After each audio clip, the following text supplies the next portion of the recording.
What's up, guys? So I get asked a lot about this car and how we got to 1,000 horsepower, aka car makes right around 850 at the tire. So I'm gonna kind of walk through the car, go over everything that I have done to it to this point. It is a 2017 base GT.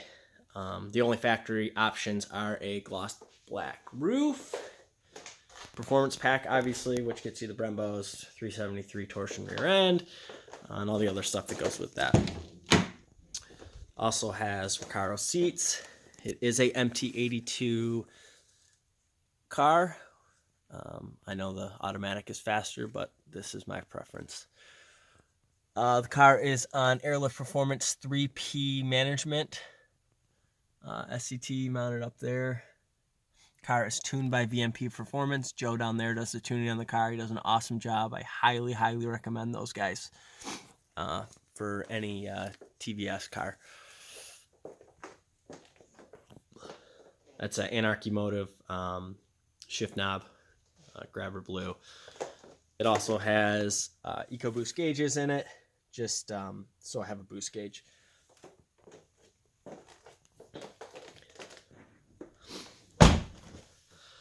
Some exterior things going on. This American flag, ghost flag. I get a lot of questions about that at car shows, so that's kind of a cool touch. Really dig that. Has a Roush spoiler on it. Emblem delete deck lid.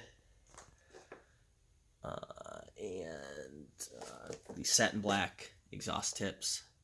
Line-to-line coating here in Clarkson, Michigan did those for me. They do a braidable powder coating, but they also do some traditional powder coating like that. Car is on Race Star Dark Star wheels, wrapped in Mickey Thompson ET Street R's in the back. Skinnies in the front. Right now the car is on blocks and stands just because I have all the air out of the air ride for the winter, and that's just holding the car up.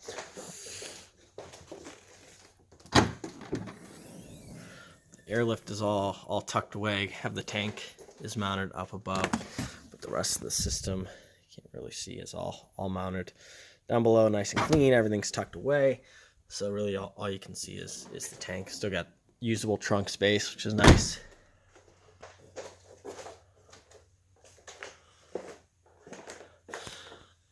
Other than the airlift kit for suspension, car also has a BMR lockout kit on it, and also has BMR bushings in the rear diff, the diff mount bushings.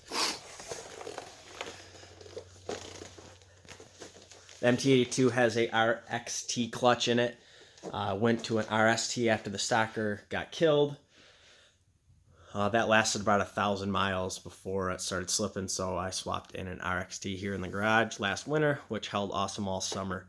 So I highly suggest that clutch for anyone at these power levels. The trans has white line bushing insert and Steeda shifter mount. But other than that, the shifter is the stock shifter, just cut down a little bit.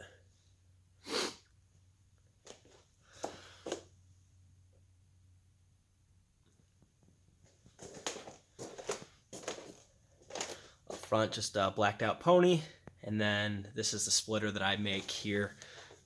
So anyone with a 15 to 17 performance pack only car, if you are interested in one of those, shoot me a PM. Those are actually all the blanks for how I route them out up there. So I've sold a few of them, just a little side project, but they look pretty cool. I didn't like anything on the market, so I decided to make my own. Car's got yellow fog lights, switchback LEDs. The switchback LEDs are wrapped in an LED, the headlight armor blue, and then obviously the yellow fog's kind of the signature. I run all of my cars have always had yellow fogs. It's like this was the Focus ST I had before this big turbo car, eerily similar to to how this car looks. So I guess that's my style. So under the hood, what does it take to get a 2.3 liter Roush TVS to make 850 wheel horsepower, or 1,000 at the motor? Kind of walk through everything that's done to the car. Things you can't see up here from the top is it has American Racing Catless long tubes, Roush X-pipe, and Roush mufflers. It is loud. JLT intake, feeding VMP twin 67 throttle body. Stock blower, not ported. Just with a 69 millimeter pulley. With a Scott Hasty 90 millimeter idler pulley on his bracket. That bracket does an awesome job to help with belt wrap, which really cuts down or totally eliminates belt slip. So anyone that's running smaller than a 75 or 82 even should consider one of those brackets to make sure you are getting the boost that you're paying for with that smaller pulley. Thing does an awesome job, and it's just super easy bolt-on deal. JLT catch can, that thing does a great job catching you know, the oil that would go through the blower. So highly suggest that piece. I know there's a lot of debate on what the best catch can is, but that has done an awesome job catching lots of oil for me. So what else we got going on? Here's the airlift adjustability up top. There's a lot of positive camber pulled into this thing to get the alignment right. I drill a couple holes there to adjust the camber without dropping the strut. MSD two-step helps the car 60 foot. That's all wired in here. Simple plug and play piece. That's pretty good. You're still better off slipping the clutch, in my experience, than leaving on the two-step. But I'll play with that some more in the spring and hopefully get the car to leave a little bit better. Unopened motor. The only thing that's going on with the motor that you can't see are billet, MMR, oil pump gears, and crank sprocket. Other than that, the motor is stock.